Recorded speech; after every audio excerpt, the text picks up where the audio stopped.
Meus irmãos, a paz do Senhor, vamos dar continuidade aqui, página 24, a obra da cruz. Nós falamos um pouco sobre a questão do que significa o sentido bíblico de carregar a cruz, de levar a cruz. Até aqui tudo tranquilo, tudo ficou claro? Alguma pergunta, alguma colocação em relação à questão da cruz? Porque a cruz não é apenas um símbolo, ela é mais do que isso, é um estilo de vida, tá? É fundamental. Eu esqueci de trazer, eu iria trazer um livro do Atmani sobre os 3 aspectos da cruz. Ele trabalha Romanos capítulo 6, 7 e 8, e ele fala, ele expõe muito bem sobre essa questão, algumas coisas como todo livro, né? Mas 90% do que ele expõe ali tem fundamento e, na verdade, o tema do livro é a verdadeira vida cristã. E ele vai trazer esses 3 aspectos da cruz aí, que é justamente nós morrermos, ressuscitarmos e vivermos essa vida de abnegação e de renúncia em prol de Cristo. Até porque abnegação e renúncia nós encontramos em qualquer segmento religioso, né? E até mesmo em questões materiais. A questão é renunciar, e por quem, né? Ou pelo que, essa é a grande questão.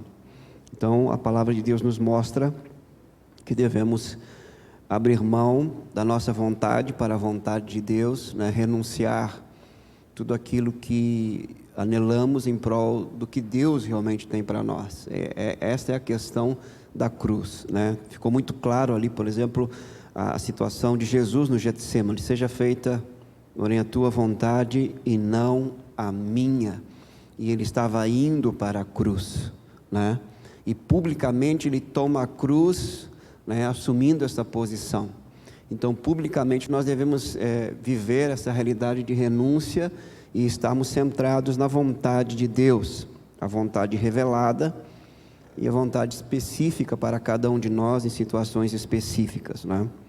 Até eu iria introduzir domingo, mas acabei não fazendo, para não entrar muito nesses assuntos sobre a vontade perfeita e a vontade permissiva de Deus, né? Que são coisas que às vezes a gente fala, mas teria que estar muito claro na nossa mente, né?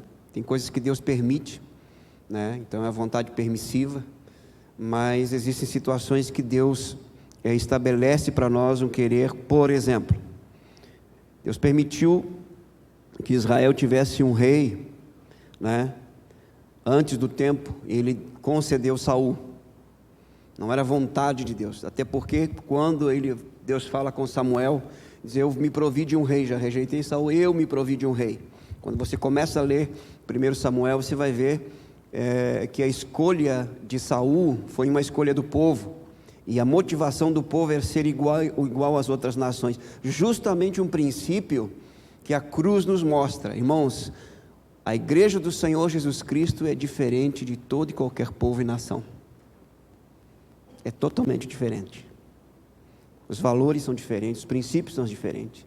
Então, toda vez que a igreja ou um cristão parte para se assemelhar ao mundo, ele perdeu o princípio da cruz, se afastou da cruz, deixou de viver a renúncia, a abnegação, porque imitação não é princípio estabelecido. Imitação é um caminho a quebrar um princípio que já foi estabelecido. E nós não fomos chamados para imitar, nós somos chamados para ser iguais ou semelhantes a Cristo. Essa é a realidade, e com isso nós somos diferentes do mundo. E aí então Deus fala para Samuel: eu me provi de um rei, um homem segundo o meu coração, vontade absoluta do Senhor, ok? Nós vamos falar um pouco sobre essa questão do poder da cruz, tá? Eu vou ler aqui na revista, na página 24, depois nós vamos por um texto da palavra e nós vamos caminhar juntos aqui. Nós estamos quase no finalzinho dessa lição. O poder da cruz revela a nós qual é a nossa realidade diante de Deus após recebermos Jesus, Atenção aqui. A nossa velha natureza morreu e recebemos uma nova natureza semelhante de Cristo. Uma coisa que tem que ficar bem claro para nós, que a partir do novo nascimento, nós não mais matamos o velho homem. Ele já está crucificado. A nossa luta não é contra o velho homem. Nós vamos ver isso agora em Romanos 6. Porque novo nascimento é justamente isso. É morrer. Nós somos crucificados, nós somos sepultados e ressuscitamos juntamente com Cristo. Então, esse é o poder da cruz. Por quê? Entenda uma coisa, para a nossa independência de Deus não há perdão, nós temos que morrer. Eu tenho que morrer para o meu egoísmo, para viver para mim mesmo, independente de Deus. Quando isso acontece pela regeneração, eu estou apto para viver agora a vontade de Deus. O velho homem, ele foi crucificado. A partir do novo nascimento, você não luta com o velho homem. Isso tem que ficar bem claro. Eu estou matando o velho homem todos os dias. Não, ele já morreu. Nossa luta é outra. Porque se nós tivermos que matar o velho homem, não houve novo nascimento, irmãos. Isso aqui é muito, muito importante nós entendermos. Aí que está. Aí é que está. Qual que é o velho homem? O velho homem é um princípio de vida no pecado. Independência de Deus, egoísmo. Esse é o velho homem. Que tem características carnais e mundanas, sim.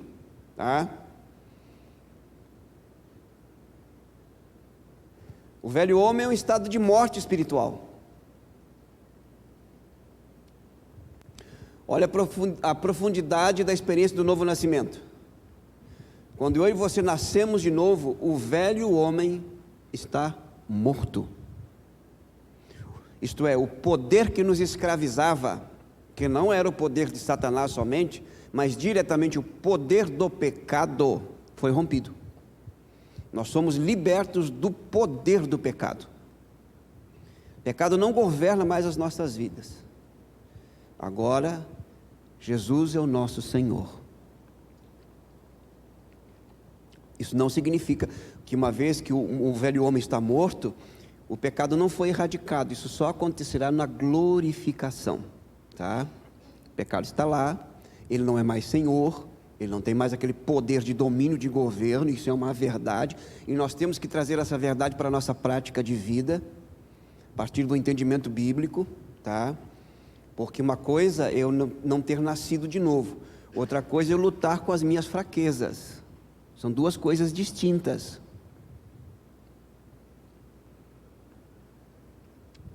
A gente vai ver isso em Romanos 6.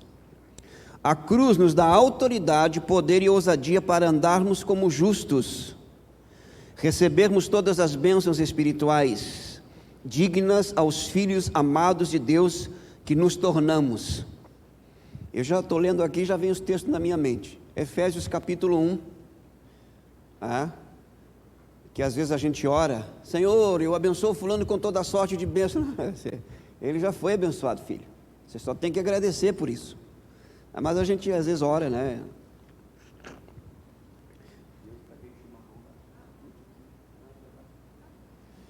Olha só o que fala aqui Efésios. É interessante porque no texto original é uma sentença, é uma leitura só, uma sentença só aqui, do verso 1 até o verso, deixa eu ver aqui, Efésios.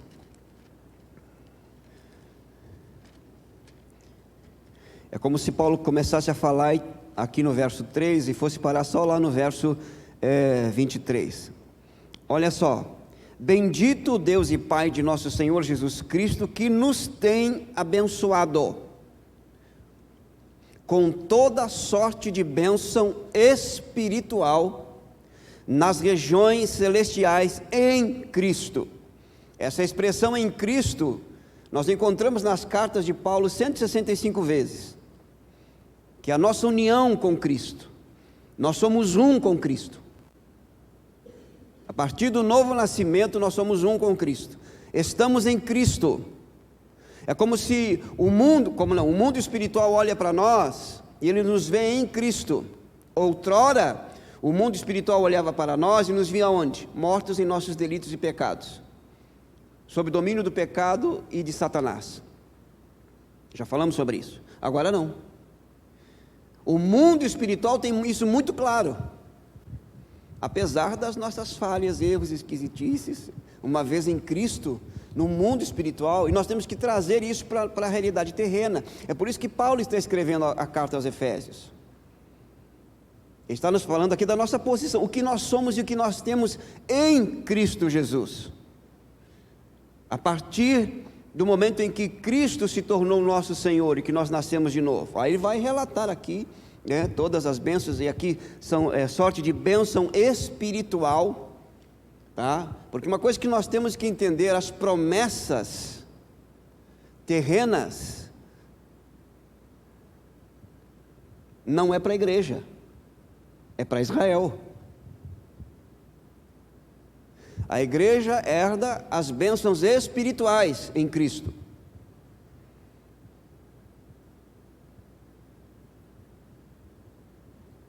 Aonde tu colocar o pé, esse lugar é teu.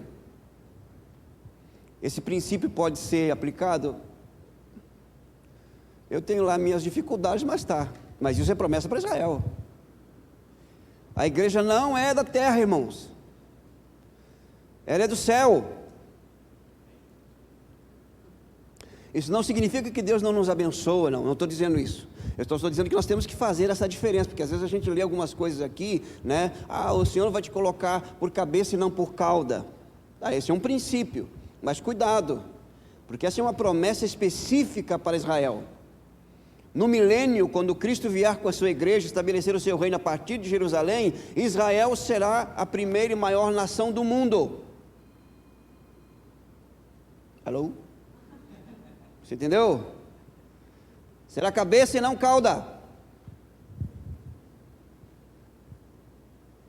Olha as bênçãos espirituais aqui. Vou citar algumas delas. Primeiro, verso 4. Está comigo aí ou não? Você está entendendo esse princípio ou não? Amém? Assim como nos escolheu nele antes da fundação do mundo. Você já parou para pensar que Deus te escolheu antes da fundação do mundo em Cristo Jesus? Te escolheu. Para quê? Olha só. Assim como nos escolheu nele antes da fundação do mundo para sermos santos, separados para, consagrados para, e irrepreensíveis perante Ele, perante Deus, perante o Senhor. Isso aqui é uma questão de ação do Espírito de Deus em nós, nos transformando à semelhança de Cristo, tá? Segunda coisa, e em amor nos predestinou, tá? Determinou de antemão, nos predestinou para Ele. Primeira coisa, para a adoção de filhos. Ele nos recebe como filhos, não filhos por criação, por adoção. E aí entra uma questão. Somente os nascidos de novo têm esta posição de filhos por adoção. Lembro uma vez que quando eu debatia muito no Face, agora eu não faço mais, mas lembro uma vez uma situação, alguém colocou assim, é porque nós todos somos filhos de Deus. Não, não, como não? Filhos de Deus por adoção, por acesso ao Pai, somente os nascidos de novo. Os outros são criaturas, foram criados por Deus, mas eles não estão nessa posição de filhos por adoção, porque isso é bênção espiritual para a igreja, está claro no texto aqui.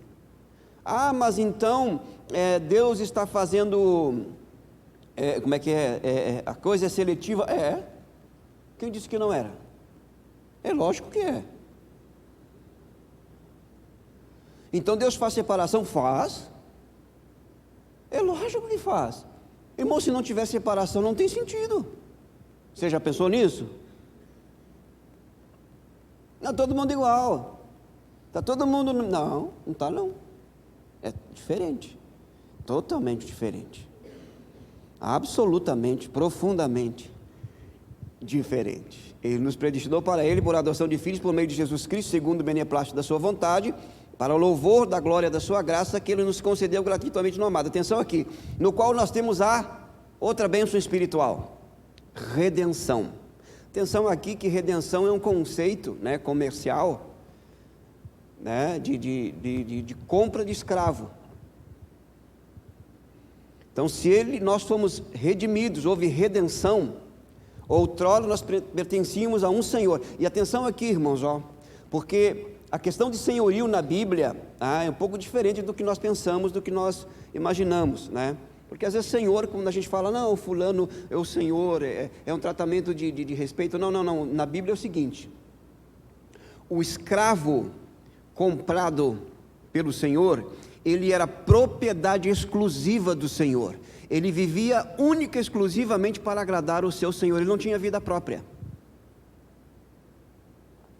a vida não era dele, ele sabia disso, porque ele foi comprado. Então o Senhor poderia fazer o que quisesse com ele. Essa é a ideia de senhorio na Bíblia. Quando ele nos comprou, a vida agora não é mais nossa, é dele. Tudo é dele, por ele e para ele. Isso é uma bênção espiritual. Sou propriedade exclusiva dele. Por quê? Porque agora ele é o meu Senhor, ele me comprou.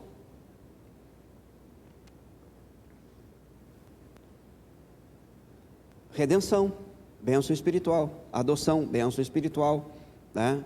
Predestinação, escolha, bênção espiritual. Olha só, pelo seu sangue, no qual temos a redenção pelo seu sangue, a remissão dos pecados, perdão de pecados e purificação dos pecados em Cristo Jesus. Mesmo em Cristo, nós podemos pecar, sim ou não? Não deveríamos. Aí entra uma outra diferença, irmãos. A maneira como Deus lida com o pecador que está morto nos seus delitos e pecados, né? Como é que Deus lida com os pecados deles, né? E a maneira como Deus lida conosco, nascidos de novo, quando nós pecamos. Os mortos nos seus delitos e pecados já estão condenados, eles só estão acumulando ira para o dia da ira. Quanto mais eles pecam, mais ira eles acumulam. Nós não. Quando pecamos, a primeira ação de Deus é através do seu Espírito para nos convencer e trazer de volta, nos levar ao arrependimento. A primeira ação de Deus não é nos rejeitar ou coisa desse tipo, que às vezes a gente tem uma ideia muito legalista, né? Ou não sabe ainda lidar com a questão da justiça divina, né? Tanto que Deus nos chamou ao arrependimento, tá? Porque nós podemos responder a essa realidade em Cristo pelo Espírito de Deus, e pelo seu sangue nós temos a remissão, perdão dos pecados. E aí nós entendemos quando João fala em 1 João, se confessarmos os nossos pecados, ele é fiel e justo para nos perdoar os pecados e nos purificar de toda injustiça.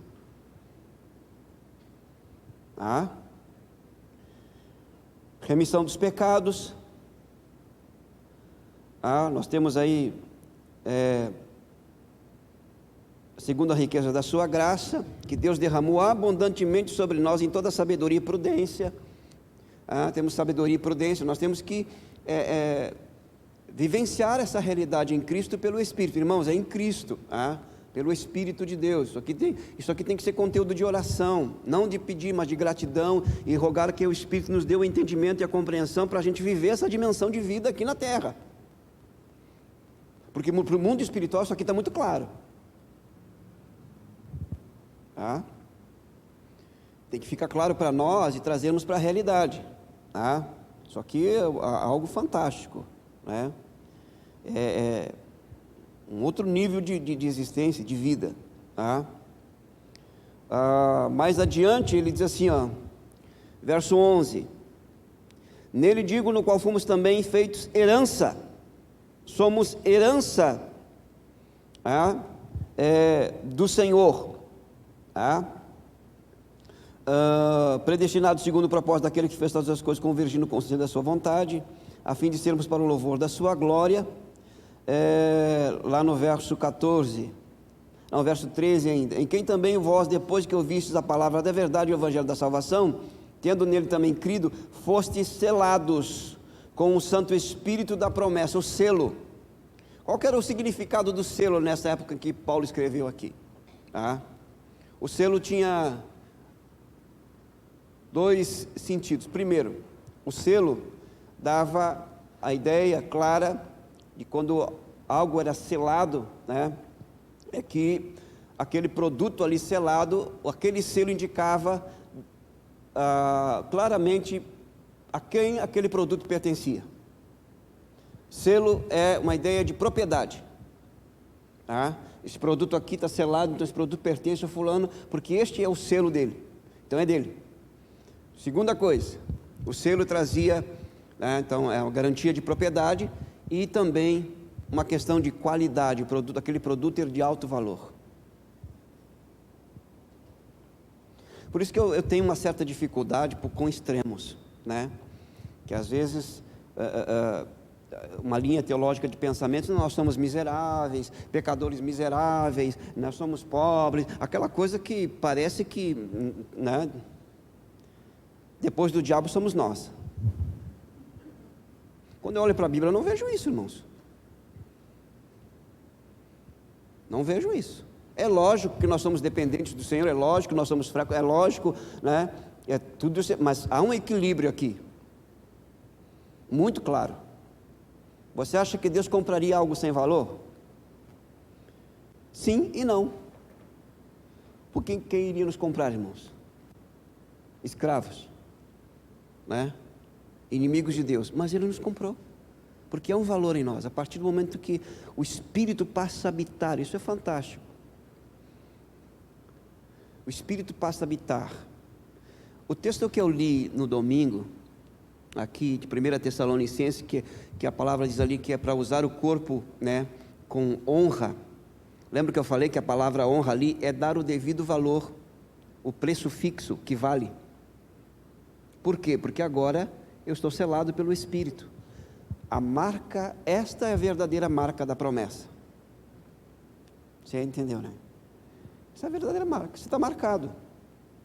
Hoje alguém me perguntou me mandou um vídeo de um pastor falando sobre a marca da besta, né? E o pastor estava lendo o texto lá de Apocalipse, né? Que a marca, o sinal, né? Porque não é só a marca, é o sinal e o número, são três coisas. E o pastor estava expondo ali que o pessoal espera um chip, né? Já foi a código de barra, já foi ajuda aí, quantas marcas já tivemos ao longo da história, né? Agora parece que a marca é a inteligência artificial, né? O chip, não sei mais o que, tal, já foi a vacina. Irmãos, o princípio ali de Apocalipse é muito claro. Quando o texto fala que a marca é na testa e na mão, a Bíblia se interpreta por ela mesma. Eu já li o texto aqui. Quando essa expressão de marca na testa e na mão foi usada primeiro por Deus, em Êxodo. Quando os filhos de Israel saíram do Egito, ele disse: você vai inculcar na testa e na mão dos seus filhos. O quê? Que Páscoa é libertação. Mente, filosofia de vida e obras que revelam essa filosofia de vida. Então a marca da besta, escute isso. A marca da besta pode até ser algo físico, quando o anticristo estabelecer o seu governo. Mas antes de tudo, é uma ideologia.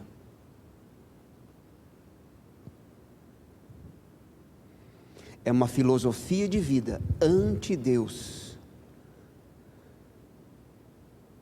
Isso é a marca da besta. Isso. Prática de vida, exatamente. Então, quem tem uma filosofia de vida e uma prática de vida contrária, já está marcado. Aí o pessoal fica lá procurando o número. Repito, até pode acontecer, tá? Mas o fato é que, acima de tudo, aqui, por isso que uma das digamos assim, uma das linhas de raciocínio, de pensamento do apóstolo Paulo em suas cartas, onde ele mais insiste é a questão de ocupar a mente, de renovar a mente. Por quê? Porque tudo passa por aqui, ó. Ações e reações são construídas e destruídas aqui. Se tornou verdade aqui, se torna verdade na minha prática de vida. Acabou. Tá? Então, o selo do Espírito é a marca espiritual, de propriedade e de valor. Aí a gente pode cantar, você tem valor, você tem valor mesmo, quero que valorize o que você tem, o Espírito Santo. Olha o que o texto diz assim, até ao resgate da sua propriedade em louvor da sua glória. Por quê? O selo é o penhor da nossa herança, né? O versículo 14, perdão, o qual é o penhor da nossa herança. O que é o penhor? Quando você ouve assim, eu vou penhorar um bem.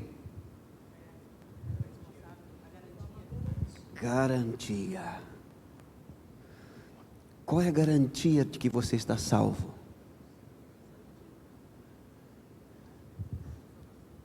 A presença do Espírito na sua vida. Está garantido.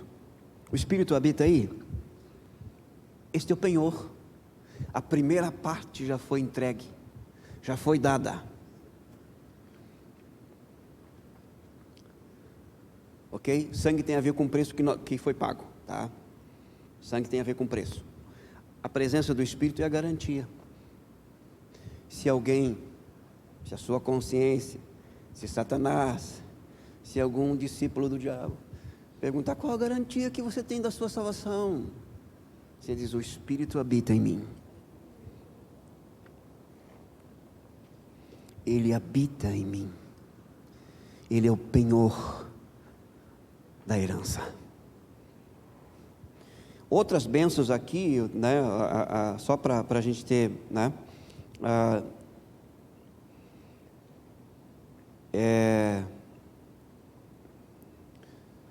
capítulo 2, ele vos deu vida, né? A palavra vida aqui no grego não é bios, é sozo. Por quê? Bios é vida natural, sozo é vida sobrenatural. É uma qualidade de vida incomparável. Quando o texto diz aqui que ele vos deu vida, ele não está falando de criação, de sopro do fôlego de vida, não, ele não está falando de biologia, ele está falando de sozo, está falando de vida eterna, uma qualidade de vida superior a qualquer criatura, no céu e na terra.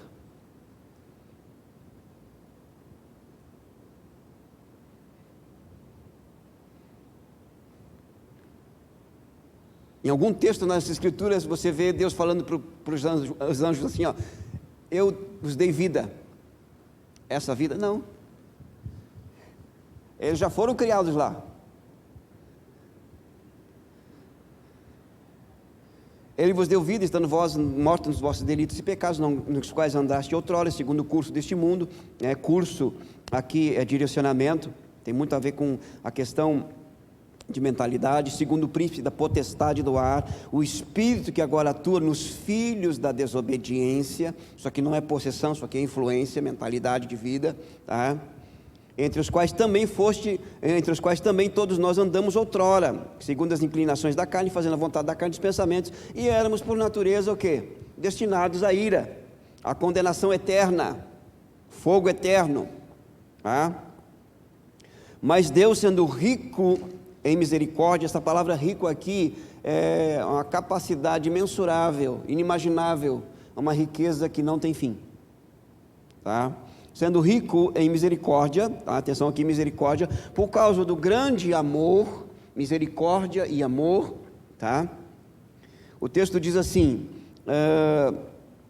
com o que nos amou, e estando nós mortos em nossos delitos e pecados, nos deu vida juntamente com Cristo, pela graça sois salvos, tá?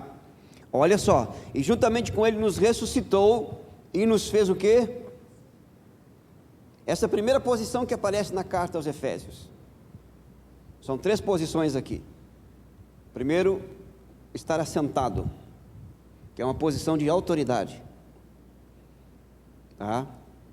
Isso aqui é muito sério no mundo espiritual, deveria ser também no mundo natural. Nossa posição está acima de qualquer principado, potestade e dominador. Essa é a nossa realidade, em Cristo Jesus. Tá? Batalha espiritual está aqui. Ó. Estamos assentados.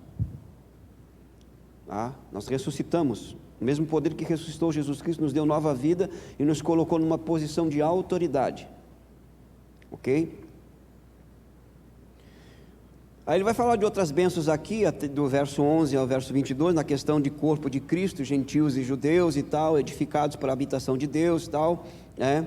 Capítulo 3 também ele vai falar sobre isso, tá? Então capítulo 1, 2 e 3 são as bênçãos, são as questões subjetivas, internas. Agora olha só, a partir do capítulo 4, verso 1, o que diz aí, verso 1?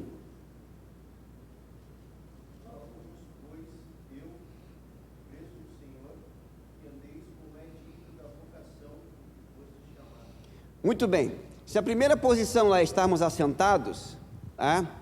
Qual que é a segunda aqui que ele nos mostra no capítulo 4, verso 1? Andar. Andar aqui é um estilo de vida, tá? Toda vez que Paulo usa andar, é um estilo de vida. Então ele está dizendo assim, rogo-vos, pois, eu prisioneiro, que andeis de modo digno. A expressão aqui no original é a altura da vossa vocação, isto é, a salvação é uma vocação.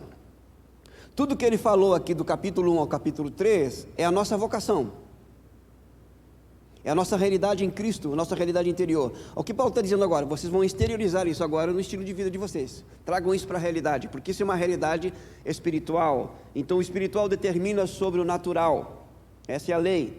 Então não tente, não se esforce, coloque força para andar, não, ande, essa é a realidade, essa é a sua realidade, você nasceu de novo, o Espírito de Deus habita na sua vida, simplesmente faça isso.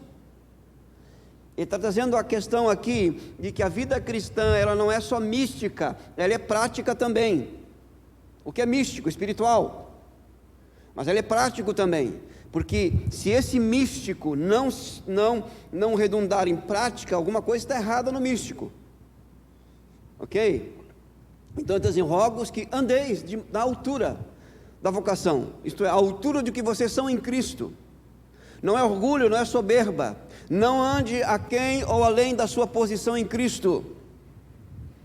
Ande exatamente como você é em Cristo Jesus. Em outras palavras, olha, assim como o mundo espiritual está vendo vocês, que o mundo físico veja vocês, veja essa realidade na vida de vocês, porque isso é realidade. E aí cabe uma palavra aqui, uma observação. O não viver uma vez, nascidos de novo, estando em Cristo, selados pelo Espírito de Deus, o não andar de modo digno, isso é hipocrisia. Porque às vezes as pessoas, a gente ouve assim, mas eu não sou hipócrita, eu estou assim mesmo, eu estou vivendo desse modo, porque eu não sou hipócrita. Não, se você está vivendo errado, nascido de novo, você está sendo hipócrita. O não ser hipócrita é viver à altura daquilo que você exatamente é em Cristo Jesus. Por exemplo,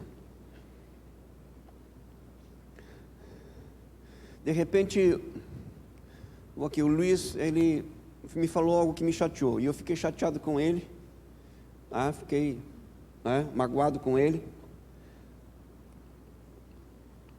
e aí então, no cântico de comunhão, eu não canto cântico de comunhão, principalmente se eu estiver perto dele.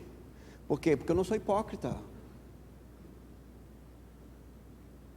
eu estou magoado com ele. Agora, a minha mágoa com ele anula a minha realidade em Cristo Jesus? Sim ou não? Não, irmãos. Então, eu estou sendo hipócrita em não viver essa realidade. Eu passo por cima da mágoa e canto a verdade, porque aquela verdade, é uma realidade na minha vida, ainda que eu esteja magoado com ele, eu só tenho que liberar perdão no meu coração, pronto, acabou. Você está entendendo agora ou não?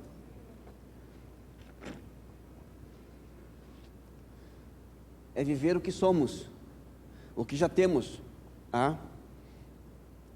E aí ele começa assim: rogo-vos, pois eu, prisioneiro, que vai ver a altura, aí com toda mansidão, com toda humildade, longanimidade, suportando uns aos outros em amor, esforçando diligentemente por preservar a unidade do Espírito. E aí ele vai falando, tá? A partir daqui, capítulo 4 e 5, é essa prática de vida. E aí então ele vai falar da terceira e última posição que nós temos que observar na nossa vida cristã, que está no capítulo 6 de Efésios, tá? Verso 11 e verso 13. Alguém lê para nós aí. Vestimos toda a armadura de Deus, para poder ficar firmes contra as ciladas do diabo. Portanto, tomai toda a armadura de Deus, para que possais resistir no dia mau. E depois... Isso, é isso aí. O capítulo 6, verso 11, verso 13, pode ler. Portanto, tomai toda a armadura de Deus, para que possais resistir no dia mau. E depois de teres vencido tudo, permanecer inabalável. Ok. Deixa eu ver aqui, só para não... Verso 11, né? Ok. Ah, para poderes ficar firmes, esta é a terceira posição. Ficar de pé. Por isso que quando eu canto aquele cântico ali, estamos de pé, estamos de pé, porque essa é a nossa posição em Cristo. Depois de ter vencido tudo, Paulo aqui é muito claro, que nós estamos numa batalha, que nós já sabemos o final, o resultado final, e assim mesmo temos que lutar, né? É muito interessante você pegar, por exemplo, a carta dos Efésios e ler o livro de Josué, porque Josué é a carta de Efésios no Antigo Testamento. Aí você fazer uma analogia, tá? Eles vão conquistar a terra, Deus já deu para eles, a terra já é deles, mas eles têm que tirar os inimigos de lá. Aquilo ali é a nossa vida espiritual, não é o céu. Até pode fazer uma aplicação para o céu, mas é a nossa vida espiritual. Deus já nos deu a vitória com relação aos nossos inimigos, carne, mundo, diabo. Nós só temos que vencê-los. Você está entendendo ou não? Se pelo Espírito mortificar os feitos da carne, vivereis. Se andar no Espírito, jamais satisfareis as concupiscências da carne. Se inclinarmos e cogitarmos das coisas do Espírito, teremos paz. Então, se você pega Efésios e Josué, na questão prática, é muito semelhante. É a nossa posição em Cristo, até porque Josué também, né? E o hebraico é o nome de Jesus. Então, ali está uma figura de Jesus, conquistando a terra, isto é, a nossa nova vida em Cristo. Isso é trazer para a prática o que já nos foi dado. Nós já temos. Por isso que nós não temos que acreditar que algumas práticas pecaminosas vão nos acompanhar até a nossa morte. Qualquer prática pecaminosa é possível vencer, porque agora nós estamos em Cristo, porque já foi vencida. Subiu na sua mente algumas práticas? Hã? Ah, mas essa aqui não, pastor, isso aqui não existe isso.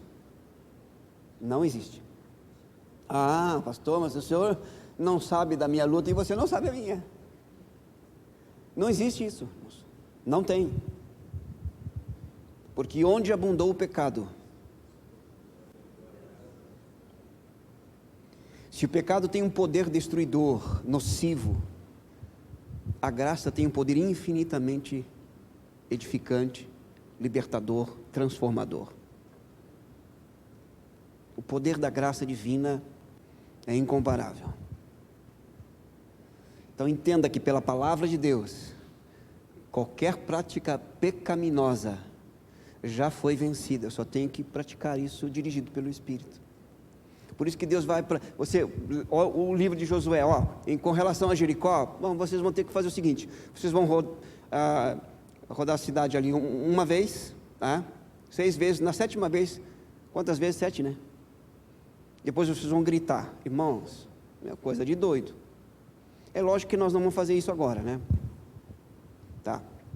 Mas qual que é o princípio ali? Seguir a orientação de Deus. Como é que eu venço as práticas pecaminosas? Seguindo a orientação do Espírito.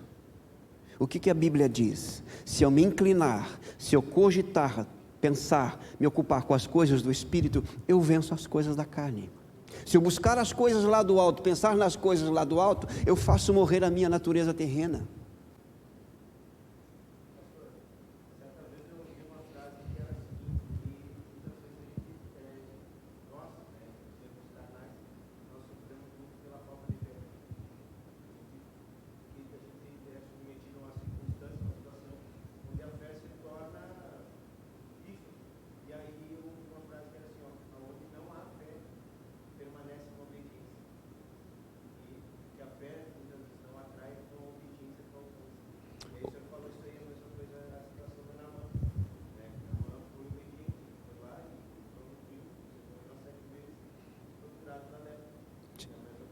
Sim, obediência.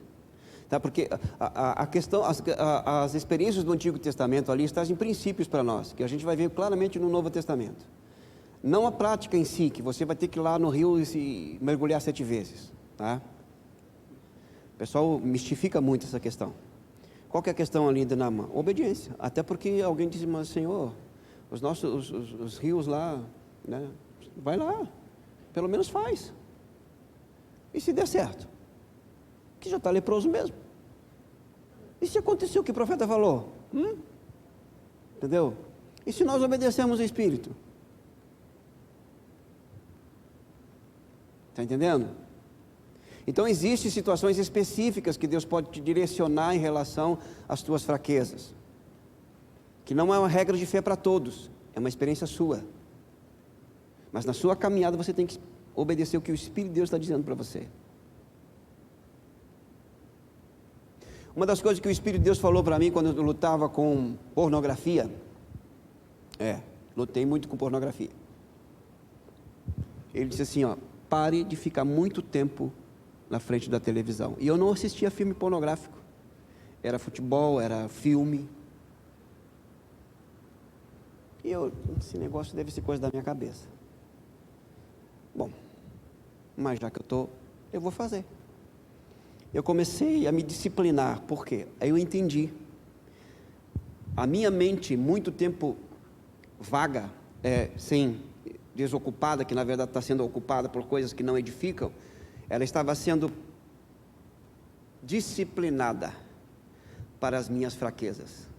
Mas isso é uma questão minha, vou dizer para você não olhar a televisão.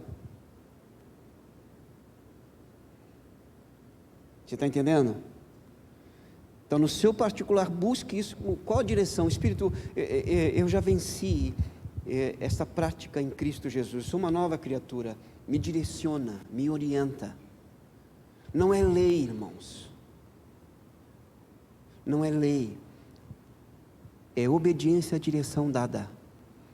Porque obediência e fé são os dois lados de uma única moeda.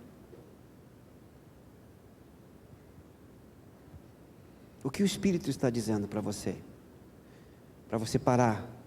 Outra coisa, eu tinha que parar de falar, contar piadas com duplo sentido. Então, você está entendendo? Então, e se deixando levar pelo Espírito de Deus. E Paulo está dizendo aqui, porque eu acho aqui o direcionamento de uma coisa muito clara aqui.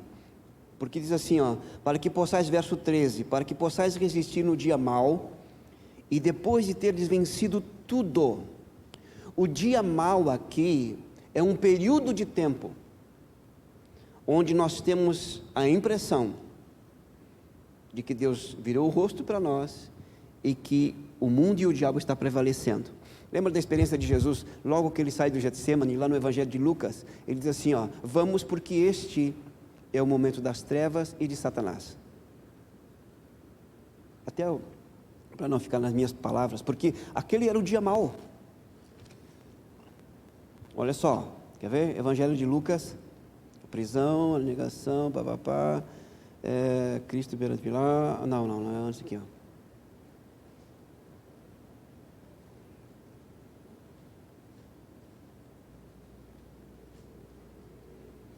Aqui, Lucas capítulo 22, olha só. Eles vão prender Jesus aqui, né? Eles estão no Getsemane. Versos 52 e 53, olha só, Lucas 22, 52 e 53. Acharam aí? Então, dirigindo-se Jesus aos principais sacerdotes, capitães do templo e anciãos que vieram prendê-lo, disse: saístes com espada e porretes como para me deter um salteador? Olha só, diariamente estando eu convosco no templo, não pusestes as mãos sobre mim. Olha só o que ele fala: esta, porém, é a vossa hora e o poder das trevas. Esse é o dia mau. Então, existem momentos na nossa caminhada cristã e que há uma permissão, que o Deus soberano, que não perde o controle, Ele permite. Esse é o momento do poder das trevas. Eu só tenho que ficar firme, porque ele vai passar. Alguma coisa Deus vai me ensinar ali, uma resistência maior, um entendimento maior, vai me introduzir num nível mais profundo de comunhão, porque Jesus claramente reconhece: esta é a hora de vocês e do poder das trevas. Esse é o momento. Então aproveite, porque vai ser só esse momento. Porque Ele vai ressuscitar. E por isso que Paulo diz aqui, ó, depois de ter vencido tudo, né, permanecer inabalável. Inabalável. Está aí no verso 13, inabalável. É a mesma palavra. Causar ou fazer ficar de pé, colocar, pôr, estabelecer, ordenar, ficar de pé. Estamos de pé.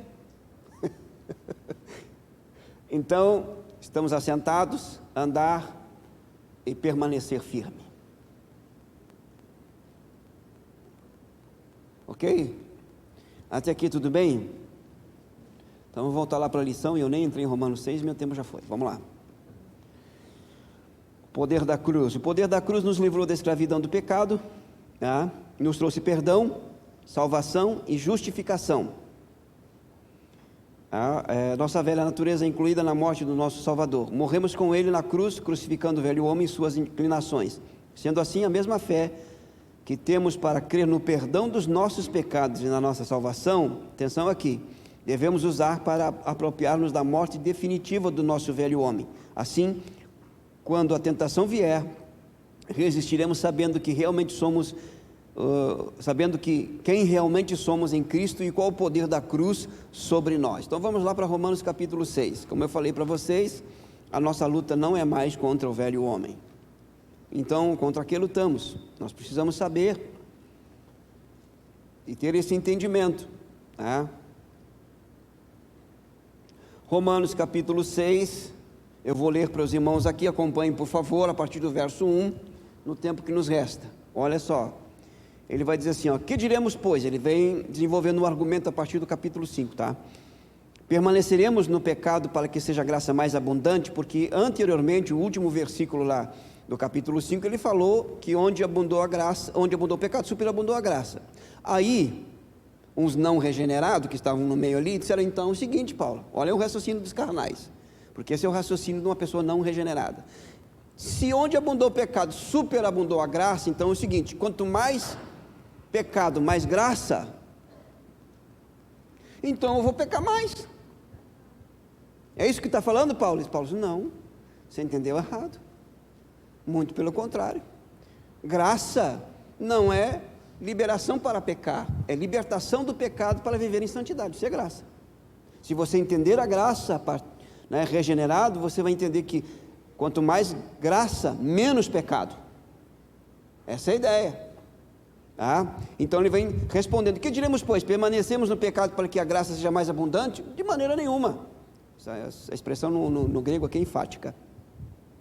Como, ele começa a desenvolver o raciocínio aqui, como viveremos ainda no pecado, pecado, lembra aqui singular, né, que não é prática aqui, é uma condição, nós os que para ele morremos para o pecado,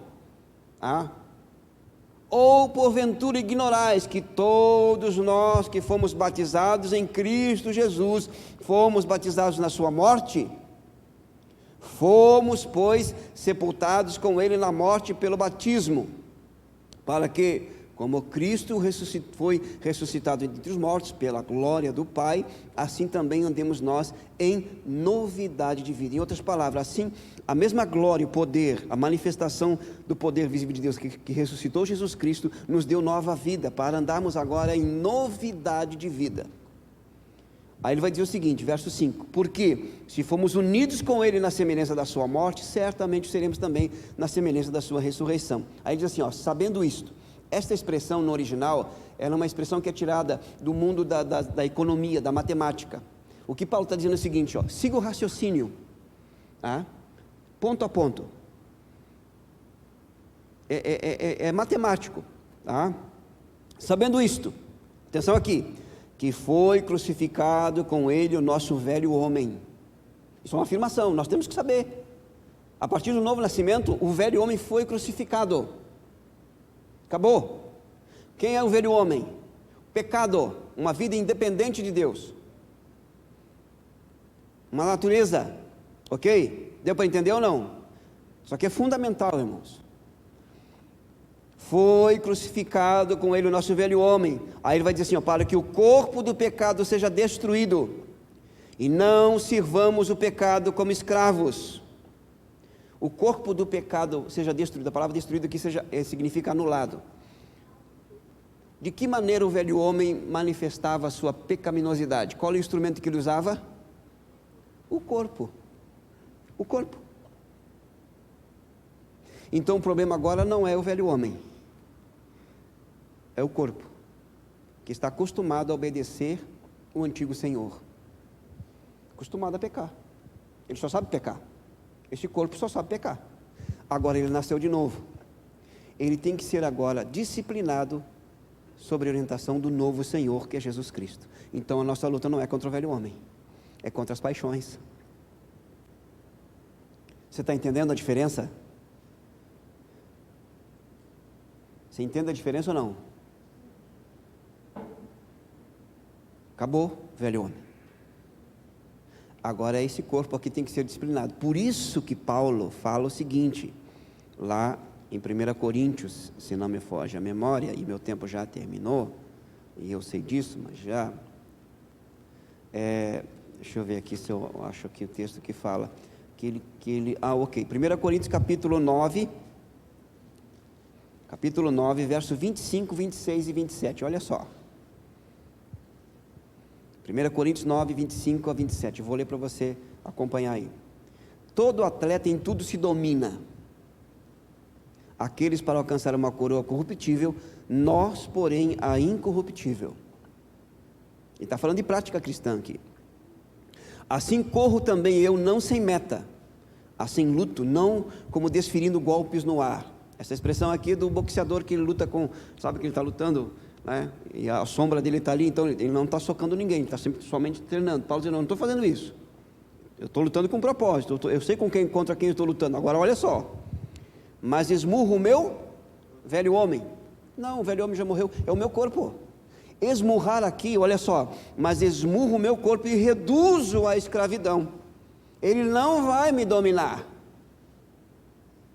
eu vou disciplinar ele agora, a partir da minha nova natureza.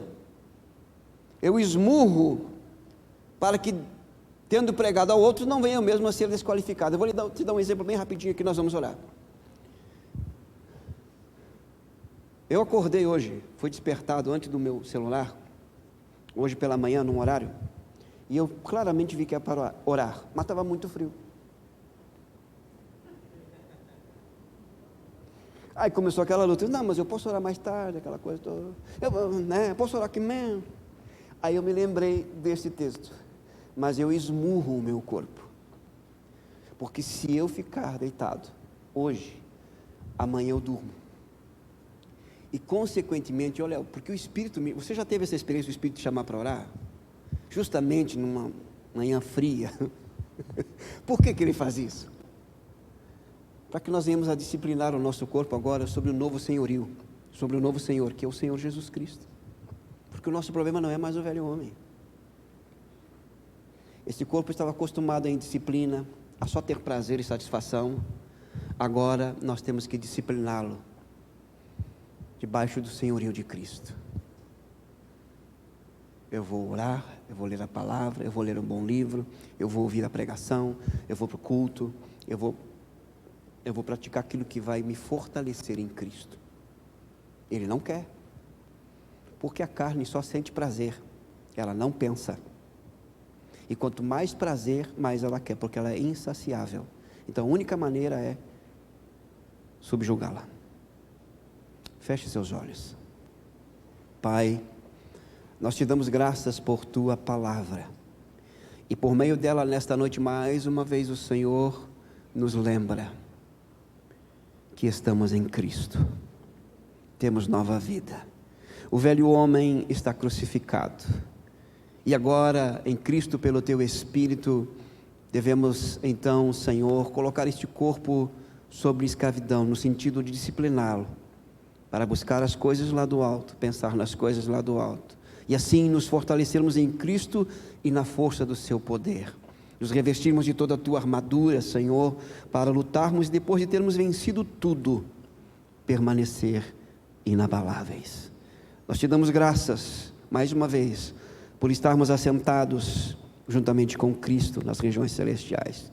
Te damos graças porque hoje é possível em Cristo, pelo teu Espírito, andarmos de maneira digna da vocação que fomos chamados.